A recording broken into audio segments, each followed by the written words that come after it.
আমার বন্ধুগণ, রাসূল পাক সাল্লাল্লাহু আলাইহি ওয়াসাল্লাম জিহাদের ময়দানে সাহাবায়ে কেরামদেরকে প্রস্তুত করছেন জিহাদের জন্য।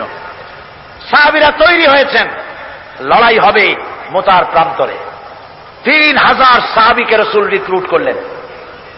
1 লক্ষ রোমান সৈন্য, তদানীন্তন পৃথিবীর সুপার পাওয়ার, সজ্জিত অস্ত্র সজ্জিত বাহিনী চলে এসেছে তারা মুতার প্রান্তরে। রাসূল 3000 তৈরি করল। ওদিকে 1 লাখ আর এদিকে কয় হাজার। হুজুর নিজে এই জিহাদে যাননি। রাসূল পাক বললেন, এই জিহাদের ময়দানে সেনাপতির দায়িত্ব পালন করবে আমার পালক পুত্র যায়েদ। কোথায় তুমি? যায়েদ দাঁড়িয়ে গেলেন। 2 নম্বরে এই জিহাদের সেনাপতির দায়িত্ব পালন করবে আমার চাচাতো ভাই জাফর বিন আবি তালেব। কোথায়? দাঁড়িয়ে গেলেন। 3 নম্বরে দায়িত্ব পালন করবে আমার সাহাবী আব্দুল্লাহ বিন রাওয়াহা। কোথায় তুমি? তিনিও দাঁড়িয়ে গেলেন। রাসূল তাদেরকে বললেন যে তোমরা চলে যাও, তোমাদের ঘরে গিয়ে বিবি বাল বাচ্চা মা বাপের কাছ থেকে সালাম করে আসো। আমার বন্ধুগণ, জিহাদের ময়দানে সেনাপতি কয়জন লাগে? হুজুর বললেন কয়জনের কথা? 3 জনের কথা। তার মানে হলো কারো বুঝতে কোনো কষ্ট হইল না। এই জিহাদের ময়দানে 3 জনের নাম যে নবীজি ঘোষণা করেছেন, এর ভিতর থেকে একজনও ফিরে আসবে না। বোঝা হয়ে গিয়েছে। হযরতে যায়েদ বলেন, ইয়া রাসূলুল্লাহ, আমার আব্বাজান, আমি আপনার পালক পুত্র, আপনি অর্ডার করেছেন। আমার মা হযরত আয়েশা ঘরে বসে শুনেছেন।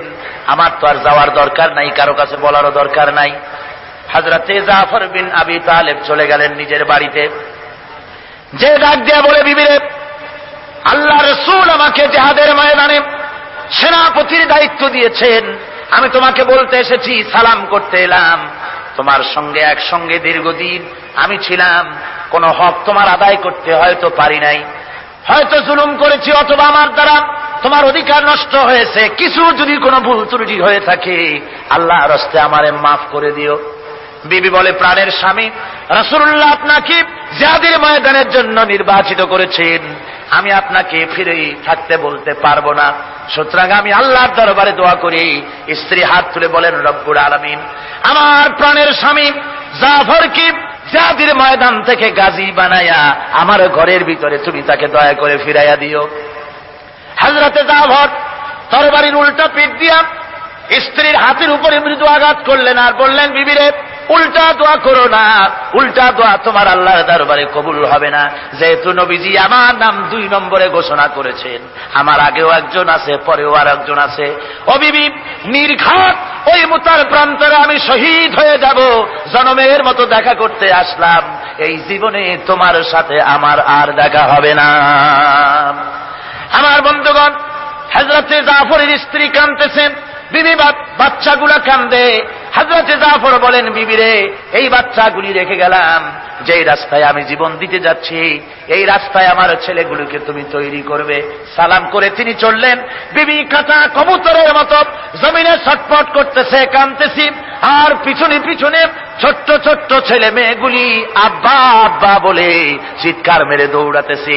হযরতে জাফর একবারও পিছনের দিকে তাকায় দেখলেন না কারা কান্দে। হযরতে আব্দুল্লাহ বিন রাওয়াহা তিনি চলে গেলেন বাড়িতে। হযরতে আব্দুল্লাহ বিন রাওয়াহা বাড়িতে গিয়ে, সেই রাত্র ছিল তার বাসর সজ্জা, ফুল সজ্জার রাত ছিল, নতুন বিবাহ করেছেন। বাড়িতে গিয়া শোনেন বিবি কোরআনে কারীম তেলাওয়াত করতেছেন। হযরতে আব্দুল্লাহ বলেন, রুমের বাইরে দাঁড়িয়ে, বিবিরে, আমি তোমার স্বামী আব্দুল্লাহ এসেছি, আমার সালাম নাও, কোরআন পড়া একটু বন্ধ করো। রাসূলুল্লাহ আমাকে জিহাদের সেনাপতি বানিয়েছেন, আমি জিহাদে যেতেছি। নতুন বিবাহ হলো, কোনো হক তোমার আদায় করতে পারি নাই, তুমি আমাকে মাফ করে দিও, আল্লাহর হস্তে আমার উপর কোনো দাবি রেখো না। বিবি বলে, প্রাণের স্বামী, কোনদিন আপনাকে দেখি নাই, কোন রকম একটু দেখেছি। আর আমি মদিনার এক সুন্দরী মেয়ে, আপনি আমাকে ভালো করে দেখলেন না। আমার প্রাণের স্বামী, একবার আপনি ঘরে আসেন। স্বামী বলে, ওগো স্ত্রী, ঘরের ভিতরে আমি যাব না। ঘরের ভিতরে গেলে বলে, তোমাকে দেখলে আমার মনের ভিতরে প্রেম জাগবে, তোমার প্রতি আমার ভালোবাসা জন্মাবে। আমি ঘরের ভিতরে ঢুকতে চাই না। স্ত্রী বলে, প্রাণের স্বামী, ঘরের ভিতরে যদি আসেন, আল্লাহর কসম আমি কোনো প্রেম নিবেদন করব না। আমি শুধু প্রাণ ভরে আপনার চেহারাটা একটা বার আমি শুধু দেখে রাখতে চাই, যাতে করে কিয়ামতের দিন লক্ষ কোটি কোটি মানুষের ভেতরে আপনাকে আমি স্বামী বলে যেন চিনে নিতে পারি। হযরত আব্দুল্লাহ বলেন, ওগো স্ত্রী, যদি এই ইরাদা তোমার হয় আর যদি তুমি ধৈর্য ধারণ করে থাকতে পারো, তাহলে কিয়ামতের দিন আল্লাহ রাব্বুল আলামিন আমি যার জন্য জান দিতে যেতেছি, ওই মাবুদ মেহেরবান জান্নাতের ভেতরে তোমাকে আমাকে স্বামী স্ত্রী হিসাবে পরিচয় করাইয়া দিবেন। 3000 সৈন্য নিয়ে সাহাবায়ে কেরাম আর এই সেনাপতি সব চললেন। মুতার প্রান্তরে লড়াই হল। এই লড়াইয়ের ময়দানে হযরতে যায়েদ অনেকগুলি কাফির সৈন্যকে জাহান্নামে পাঠিয়ে দিয়ে তিনি নিজেও শহীদ হয়ে গেলেন। এবার জাফর হাতে তরবারি আর এক হাতে ঝান্ডা নিয়ে এগোচ্ছেন সামনের দিকে। কাফেরেরা হযরত জাফরকে ঘিরে ফেলে দিল। আমার বন্ধুগণ, কাফেরেরা ঘিরে ধরে তরবারির আঘাত করল জাফরের ডান হাত কেটে ঝুলে পড়ল। হযরত জাফর এবার বাম হাতে তরবারি উঁচু করে ধরেছেন। এবার বাম হাতে কোপ দিল ওরা। এই কাটা দুইটা হাত দিয়ে বুকের সাথে হযরত জাফর ইসলামের পতাকাটাকে জড়াইয়া ধরলেন। পাশের সাহাবীকে ডেকে বলেন, ও রাসূলুল্লাহর সাহাবী শোনো, আল্লাহর নবীকে আমার সালাম বলে দিও আর শোনাইয়া দিও, জীবনের শেষ মুহূর্ত পর্যন্ত ইসলামের পতাকা উঁচু করে রেখেছিলাম, মাটিতে পড়তে দেই নাই। আমার মনে হয় আমি এখন শহীদ হয়ে যাব, যেহেতু আমি এখন আমার নাকের ভিতরে আল্লাহর জান্নাতের সুঘ্রাণ পেতেছি। হযরতে জাফর শহীদ হয়ে গেলেন। হযরত আব্দুল্লাহ বিন রাওয়াহা, হযরত আবু উবাইদা দুজনে মিলে ছুটলেন ঝান্ডা ধরার জন্য। ওনারা বলেন, এগিয়ে গিয়ে দেখি সামনের পরে দূরে পতাকা উঠতেছে। ভাবলাম আমরা যাওয়ার আগে ইসলামের পতাকা কে ধারণ করলো।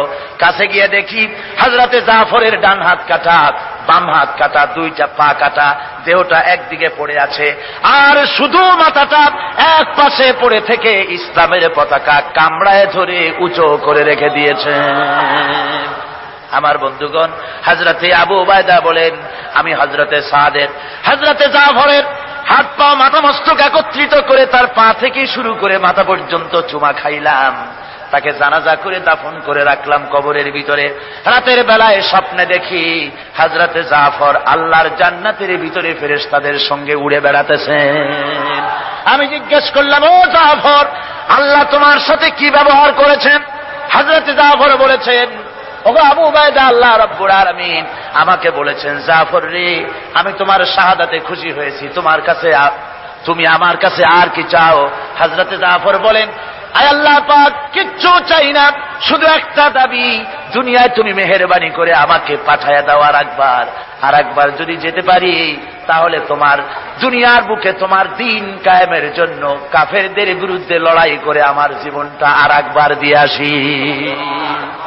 আমার বন্ধুগণের জন্য আল্লাহ রাসূল বলেছেন, হাদিস শরীফে এসেছে, আমার ইচ্ছে হয় জিহাদ করি, শহীদ হই, আবার যদি জিন্দা হই, আবার জিহাদ করি, শহীদ হই, আবার যদি জিন্দা হতে পারি তাহলে আবার জিহাদ করি, আবার শহীদ হই।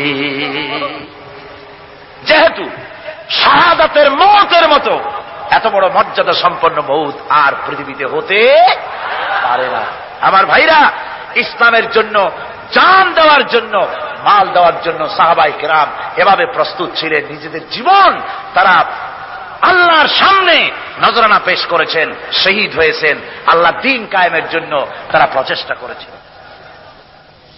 আল্লাহর পথে যারা জিহাদ করার সিদ্ধান্ত নেন, মহান আল্লাহ স্বয়ং তাদের সাহায্য করেন। যুগে যুগে আমরা এর প্রমাণ পেয়েছি, আর তাই মুসলমানরা কাফেরদের উপর বরাবর বিজয়ী হয়েছে। এই ইসলামকে প্রতিষ্ঠিত করার জন্য প্রয়োজন রয়েছে জিহাদের। কিসের প্রয়োজন? কিসের? জিহাদের প্রয়োজন। সেই জিহাদ করতে কি আপনারা তৈরি আছেন? জিহাদের জন্য তৈরি আছেন? সেই জিহাদ কিন্তু সেই জিহাদ মানে কি? সেই জিহাদের আবার অপব্যাখ্যা করা হয়েছে। জিহাদের অপব্যাখ্যা করা হয়েছে এইভাবে যে ওয়ালাকিন কালামদার কাফে দুশমনাস, দুশমনের হাতে কলম ছিল, ওরা যেমন খুশি আমাদের ইতিহাসকে চিত্রিত করেছে। ওরা বলেছে ইসলামের ইতিহাস থেকে তরবারি আর রক্তের গন্ধ আসে, কিন্তু আসলে জিহাদের অর্থ তো তরবারির যুদ্ধ নয়। জিহাদের অর্থ হচ্ছে যে কোনো উদ্দেশ্যকে সফলতায় পর্যবসিত করার জন্য যে প্রাণান্তকর প্রচেষ্টা করা হয়, ওই প্রচেষ্টার আরবি নাম হচ্ছে জিহাদ। আর যুদ্ধ তার আরবি হচ্ছে হার্ব। যুদ্ধের আরবি কি? হার্ব, ওয়ার। ইংরেজিতে ওয়ার, আরবিতে হার্ব। আর জিহাদ যেটাকে বলা হয়েছে ওটা হচ্ছে যে কোন উদ্দেশ্যকে সফলতায় পৌঁছাবার জন্য যে চেষ্টা, ওই চেষ্টার নাম জিহাদ।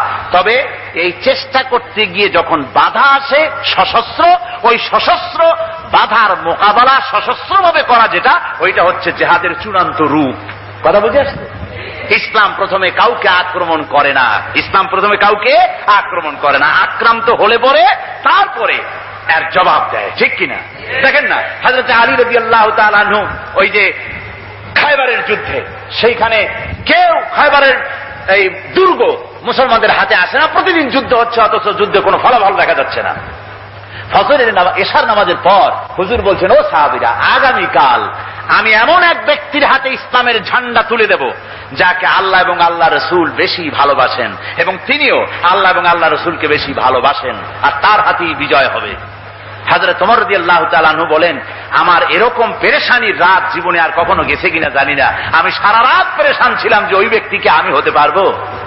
ফজরের নামাজের পর আল্লাহর নবী বলছেন, সাহাবীরা, আমার আলী কোথায়, তাকে দেখছি না কেন? সবাই বলছেন, হুজুর হযরত আলীর চোখ উঠেছে, তাই নামাজের জামাতে শরীক হতে পারেন নাই। হুজুর বললেন, তাকে নিয়ে আসো। দুজন সাহাবীর কাঁধের উপরে ভর করে হযরত আলী এলেন। হুজুর সাল্লাল্লাহু আলাইহি ওয়াসাল্লাম তার মুখের থুতু মোবারক নিয়ে হযরত আলীর চোখে লাগিয়ে দিলেন, সাথে সাথে আগের থেকেও ভালো দৃষ্টিশক্তি সম্পন্ন হয়ে গেলেন। সুবহানাল্লাহ ওয়া বিহামদিহি। তো এখানে রাসূল পাক সাল্লাল্লাহু আলাইহি ওয়াসাল্লাম তিনি হযরত আলীর হাতে তরবারি উঠায় দিলেন। জুলফিকার বললেন, আলী তুমি যাও, আজকের ময়দানে সেনাপতির দায়িত্ব পালন করো। হযরত আলী তরবারি হাতে নিলেন। ইসলাম আক্রমণকারী যে না, সে কথা বলতে আমি এই কথা নিয়ে আসছি। হযরত আলী গেলেন, যায় মুরাহহাবের সামনে পড়েছেন। মুরাহহাব হলো, হাদিসে এসেছে, মুরাহহাব হচ্ছে কাফেরদের নেতৃত্ব দিচ্ছে। মুরাহহাব বলছে, আলী তোমাকে আমি কিন্তু ভালোবাসি, তুমি আসলে কেন? তোমার প্রতি আমার একটা সফট কর্নার আছে আমার অন্তঃকরণে। তুমি তোমার ছেলে মেয়েকে কি এতিম বানাতে চাও? তোমার বউকে কি বিধবা করতে চাও? আমি তো সেই বীর যে আমার সামনে এসে কেউ কল্লা সাথে নিয়ে যেতে পারে নাই। সুতরাং তুমি যদি ওদেরকে এতিম আর বিধবা করতে না চাও, আমার সামনে থেকে সরে যাও। হযরত আলী বলেন, মুরাহহাব তুমি কাকে ভয় দেখাতেছ? তোমার তরবারি এই সমাজের কিছু কাফেরেরা ভয় করতে পারে, তুমি কি আমারে চেনো নাকি? তুমি কারে ভয় দেখাও? তাম পৃথিবীর সমস্ত কাফেরদের উপরে আল্লাহ রাব্বুল আলামিন আমাকে বাগ বানায় পাঠিয়েছেন। তরবারি দিয়ে প্রমাণ হবে। মুরাহহাব বলে, তুমি আঘাত করো। কয় না, আক্রমণ তো করবো না আমি, আগে তুমি করো, আমি প্রতিহত করব। আক্রান্ত হলে পরে তারপরে জবাব দেব। এরপরে মুরাহহাব আঘাত হানতে লাগলো। হযরত আলী সমস্ত রণকৌশল দিয়ে আঘাতগুলি তিনি ফিরিয়ে দিতে লাগলেন। এরপরে হযরত আলী বলছেন, মুরাহহাব এবার তৈরি হও আমার আঘাত সহ্য করার জন্য। হযরত আলী জুলফিকার তুলে আঘাত করলেন। এক আঘাতেই দেখা গেল মুরাহহাবের মাথা থেকে শুরু করে শরীর টুকরা হয়ে গিয়া হযরত আলীর তরবারির মুঠা পর্যন্ত মাটির ভিতরে গেড়ে গিয়েছে। খায়বারের দুর্গ দখল হয়ে গেল। পরের দিন আল্লাহর নবী বলেন, আলী শুনতে পেলাম তোমার ঢাল ভেঙে গিয়েছিল, তারপরে তুমি যুদ্ধ করলে কি দিয়ে? হযরত আলী বলেন, হুজুর কামুজ দুর্গের ওই কবাতটা, লোহার কবাতটা বাম হাতে নিয়া আর ডান হাতে তরবারি নিয়ে লড়াই করেছি। হুজুর বলেন, কি করে মানুষ কেমনে এত বড় দুর্গের লোহার কপাট হাতে নিয়ে যুদ্ধ করে? একটু দেখাও তো দেখি। হযরত আলী গতকালকের মতো বাম হাত দিয়া ধরেছেন, নাড়াতে পারেন না। এবার ডান হাত দিয়া ধরেছেন, নাড়াতে পারেন না। ডান আর বাম দুই হাত দিয়া সমস্ত শক্তি দিয়ে এমন জোরে টান মেরেছেন, প্রতিটি লোমকূপের গোড়া থেকে ঘাম বেরিয়ে এসেছে, এক চুলো নড়াতে পারেন নাই। হযরত আলীর মুখখানা মলিন হয়ে গেছে লজ্জায়। হযরত আলী রাদিয়াল্লাহু তাআলা আনহু লজ্জা পেয়ে গেছেন। রাসূল পাক সাল্লাল্লাহু আলাইহি ওয়াসাল্লাম বলেন, আলী, লজ্জা পাওয়ার কোনো কারণ নাই, চিন্তা করার কোনো কারণ নাই। তোমার নিজস্ব শক্তি দিয়ে তুমি লড়াই করতে পারো নাই। এত বড় লোহার দরজা নিয়ে, কবাট নিয়ে মানুষ ভাবে লড়াই করতে পারে না। আল্লাহ তার দ্বীনকে বিজয়ী করার জন্য তোমার ভিতরে আল্লাহ রাব্বুল আলামিন ক্ষমতা দিয়েছিলেন। জোরে বলেন সুবহানাল্লাহ। আল্লাহ রাব্বুল আলামিন এই জিহাদের ময়দানে যখন মানুষ আসে, আল্লাহ তাদের উপরে মদদ দান করেন। আমার বন্ধুগণ, আল্লাহর দ্বীনকে জমিনের উপরে প্রতিষ্ঠিত করার জন্য যদি আমরা আজও যদি ঐক্যবদ্ধ হই দ্বীন কায়েমের জন্য, তাহলে আল্লাহ রাব্বুল আলামিন আমাদেরকে মদদ করবেন। আল্লাহ পাক কোরআনে কারীমের মধ্যে বলেছেন, ওয়া কানা হাক্কান আলাইনা নাসরুল মুমিনিন। মুমিনদেরকে সাহায্য করা আমি আল্লাহর জন্য ওয়াজিব হয়ে যায়। জোরে বলেন সুবহানাল্লাহ। মুমিনদের জন্য সাহায্য করা আল্লাহর জন্য কি হয়ে যায়? ওয়াজিব হয়ে যায়। ভাইরা একটু বৃষ্টি সহ্য করেন না, খুব বেশি বৃষ্টি। আচ্ছা, এটা রহমত। এটা কি রহমত? আমার ভাইরা, জিহাদের ভিতরে সাহাবায়ে কিরাম আল্লাহর জান্নাতে যাওয়ার জন্য তারা জিহাদ করেছেন। তারা দেশ দখলের জন্য জিহাদ করেন নাই, দ্বীন প্রতিষ্ঠার জন্য লড়াই করা ফরজ। দ্বীন প্রতিষ্ঠার জন্য লড়াই করা কি? জোরে কোন কি? আর এই ফরজ দায়িত্ব পালন করতে গিয়ে যদি কেউ মারা যায়, তাহলে কোথায় যাবে? কোথায় যাবে? ওই শাহাদাতের মত হচ্ছে একটা সেতু বা একটা ব্রিজ, একটা সাঁকো। এপারে দুনিয়া, ওপারে আল্লাহর জান্নাতুল ফেরদাউস। জোরে বলেন সুবহানাল্লাহ। এই জন্য হযরত ওমর ফারুক রাদিয়াল্লাহু তাআলা আনহু সব সময় দোয়া করতেন, আল্লাহুম্মা রযুকনি শাহাদাতান ফি সাবিলিক ওয়াজআল মাউতি ফি বালাদ রাসূলিক। আল্লাহ রাব্বুল আলামিন, আমাকে রাসূলের শহরে মওত দাও, আর আমাকে তোমার দ্বীনের রাস্তায় শাহাদাত মঞ্জুর করো। জোরে বলেন আমিন। এটা আমাদেরও দোয়া, আমারও দোয়া, আমার সারা জীবনের স্বপ্ন, সারা জীবনের স্বাদ, আল্লাহ যেন শাহাদাতের মওত নসিব করে দেন। জোরে বলেন আমিন। এর থেকে উন্নত মানের মওত আর নাই। ওই প্যারালাইসিস হয়ে বিছানায় পড়ে তড়পায় মরার কোনো দাম নাই। দুনিয়ার বুকে বিড়ালের জিন্দিগি বছর করার 500 বছর বেঁচে থাকার দাম নাই। সিংহের মতো 1 সেকেন্ড বেঁচে থাকার দাম আছে, ঠিক কিনা? আর মওত, প্লীহা, যকৃত, typhoid, paralysis, diabetes, heart attack, kidney পচে যাওয়া, হাবিজাবি মওতের চাইতে আল্লাহর রাস্তায় জিহাদ করে শাহাদাতের মওত সর্বশ্রেষ্ঠ মওত। জোরে বলেন সুবহানাল্লাহ। আমার ভাইরা, রাসূল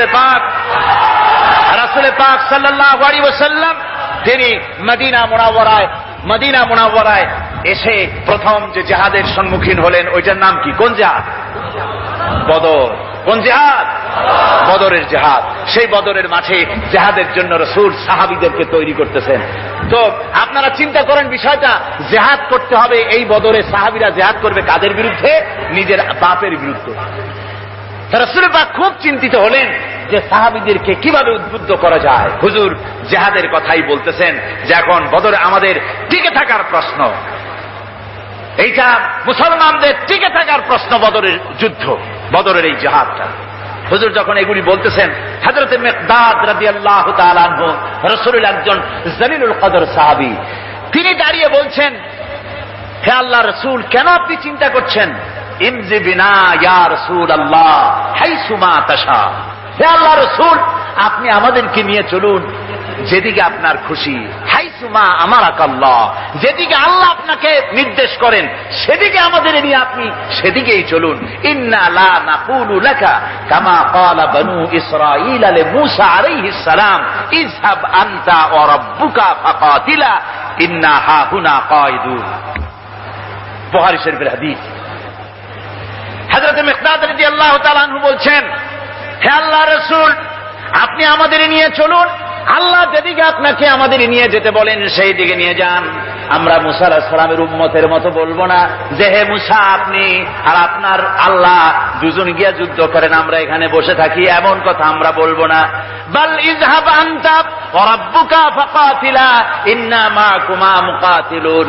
ও নবী, বরং আমরা বলবো আপনি চলুন আমাদের নিয়ে, আপনি এবং আপনার আল্লাহ চলুন জিহাদের ময়দানে আমরা আপনার সঙ্গে জিহাদ করব, লড়াই করব সেই পর্যন্ত মা দামাত মিন্না মা দামাত আইনুম মিন্না তাতাররাফ, যতক্ষণ পর্যন্ত আমাদের একটা চক্ষুর পলক পড়ে, যতক্ষণ পর্যন্ত একটা চোখের পাতা নড়ে, ততক্ষণ পর্যন্ত আমরা কাফেরদের বিরুদ্ধে লড়ব। সুবহানাল্লাহ ওয়া বিহামদিহি, যতক্ষণ চোখের পাতা নড়ে ততক্ষণ পর্যন্ত লড়ব, নিয়ে চলুন আমাদেরকে। হুজুর খুব খুশি হলে, আরে রাসূল পাক সাল্লাল্লাহু আলাইহি ওয়াসাল্লাম দারুণ ভাবে খুশি হয়ে গেলেন। হুজুর বললেন, ও সাহাবীরা, তোমাদের মানসিক অবস্থা যখন এই, কুমু বিনা ইলা জান্নাতিন, চলো আমার সাথে বেহেশতের দিকে। সুবহানাল্লাহ, সবাই বলেন সুবহানাল্লাহ। কুমু বিনা ইলা জান্নাতিন আরদুহা কারদিস সামাওয়াতি ওয়াল আরদ, সেই বেহেশতের দিকে চলো যে বেহেশতের বিশালতা প্রশস্ততা এই পৃথিবী এবং আকাশের চাইতে অনেক বড়, সেই বেহেশতের দিকে চলো। ফাকামা উমাইর বিন হামাম ওয়া কানা ইয়াকুলুত তামার, হযরত উমাইর বিন হামাম এক যুবক, তিনি দাঁড়িয়ে গেলেন। আমার মুসলমান ভাইরা, যুবকদের অবদান কিন্তু ইসলামে সব চাইতে বেশি। জোরে কোন সুবহানাল্লাহ। কাদের অবদান বেশি? সর্বপ্রথম ইসলাম কবুল করেছে কারা? যুবকরা। হযরত আবু বকর, হযরত ওমর রাদিয়াল্লাহু তাআলা আনহু, তাদের বয়স যুবক বয়স ছিল, যুবক বয়সে তারা ইসলাম কবুল করেছেন। হযরত আলী যুবক ছিলেন, এই জন্য যুবকদের ইবাদতের সওয়াব বেশি। রাসূল পাক বলেছেন, কিয়ামতের ময়দানে যেদিন কোন ছায়া থাকবে না, আরশে আজিমের নিচে 7 শ্রেণীর লোকেরা ছায়া পাবে। তার মধ্যে এক শ্রেণী হচ্ছে ওয়াশাবুন নাশা ফি ইবাদাতিল্লাহ, ওই যুবকেরা যারা নাকি রাত গুজরান করে, রাত কাটায় আল্লাহর ইবাদতে, রাত জাগে আল্লাহর ইবাদত করে। জোরে বল সুবহানাল্লাহ। বুড়োদের 100 বার আল্লাহ বলা আর এক যুবকের একবার আল্লাহ বলা, বৃদ্ধের সারা সপ্তাহ তাহাজ্জুদ পড়া আর যুবকের এক রাতের তাহাজ্জুদ পড়া মনে হয় তার থেকেও বেশি। কন সুবহানাল্লাহ। তাই বলে বৃদ্ধ যারা, তারা কিন্তু হতাশ হবেন না। ওই যৌবনকাল আপনিও পেরিয়ে এসছেন, ঠিক না? সুতরাং যুবকদের অবদান বেশি। হযরত উমাইর বিন হামাম রাদিয়াল্লাহু তাআলা আনহু, তিনি দাঁড়িয়ে গেলেন, তার হাতে ছিল ওয়া কানা ইয়াকুলুত তামার, তিনি খরমা খাচ্ছিলেন, হাতে ছিল কয়েকটা খরমা। তিনি খরমাগুলি হাতে নিয়ে দাঁড়িয়ে বলছেন ওয়াকালা বাখবাখ, তিনি বলছেন বাখবাখ শব্দ, এটা হচ্ছে লোকাল মুহাল্লিয়া, অর্থাৎ আঞ্চলিক শব্দ। এর অর্থ হচ্ছে মা আযামাহু ওয়া মা আহসানাহু। কি আশ্চর্য, কি সুন্দর, কি বিরাট, কি সুন্দর কথা আপনি বললেন হে রাসূল। জান্নাতুন আরদুহা কারদিস সামাওয়াতি ওয়াল আরদ, এমন বেহেশত পাওয়া যাবে জিহাদ করলে যে বেহেশতের বিশালতা প্রশস্ততা এই বিশাল আকাশের চাইতে, জমিনের চাইতে বেশি। ওয়াল্লাহি লাউ কুনতু হাইয়ান হাত্তা আকুলাহুন্না, আমি যদি, ওয়াল্লাহি আল্লাহর কসম, আমি যদি এই খরমাগুলো যদি খাইতে থাকি, ইন্নাহা লা হায়াতুন তাবিলা, তাহলে তো এটা অনেক লম্বা হায়াত লাগবে। এই খরমাগুলি খাইতে অনেক সময় লাগবে, বেহেশতে যাইতে দেরি হয়ে যাবে। সুতরাং এই খরমা তো আর খাওয়া যাবে না। ফারামাবিহিন না, হাতের খরমাগুলি সব ফেলে দিয়ে জিহাদের ময়দানে লাফায় পড়লেন। অনেকগুলি কাফেরকে জাহান্নামের ঘাটে উতরায় দিয়া হযরত ওমর নিজেও শাহাদাত বরণ করলেন। জিহাদের শেষে